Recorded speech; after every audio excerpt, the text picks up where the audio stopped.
মে come in sir. আসো, তুমি কি ইন্টারভিউ দিতে আসছো? জি জি, আমি ইন্টারভিউ দিতে আসছি। তোমার ফার্স্ট কোশ্চেন, বলো তো এশিয়ার মধ্যে শ্রেষ্ঠ কবি কে?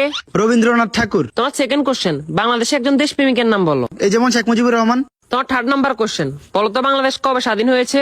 হওয়ার কথা তো ছিল 1948 সালে, কিন্তু 1971 সালে 16 ডিসেম্বরে স্বাধীন হয়েছে। তোমার লাস্ট কোশ্চেন, বলো তো আকাশে কয়টি তারা আছে? এটা তো এখনো জানা যায়নি, এটা নিয়ে বিজ্ঞানীরা গবেষণা করতেছে। তুমি এবার আসতে পারো। কি ও ভাই, ইন্টারভিউ দিয়ে আসছেন? হ্যাঁ ভাই, ইন্টারভিউ দিয়ে আসছি। কি কি কোশ্চেন আইলো? কোশ্চেন তো মনে নাই, কিন্তু উত্তর মনে আছে। আচ্ছা, উত্তরই কোন?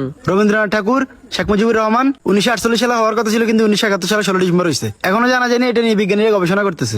থ্যাংক ইউ ভাই, thank you. May I coming sir? আসো। তোমার নাম কি? রবীন্দ্রনাথ ঠাকুর। তো তোমার বাপের নাম কি? শেখ মুজিবুর রহমান। তোমার জন্ম কবে হয়েছে? হওয়ার কথা তো ছিল 1948 সালে, কিন্তু 1971 সালে 16 ডিসেম্বর হয়েছে। এবার তুই পাগল হয়েছিস নি? এটা এখনো জানা জানি, এটা নিয়ে বিজ্ঞানীরা গবেষণা করতে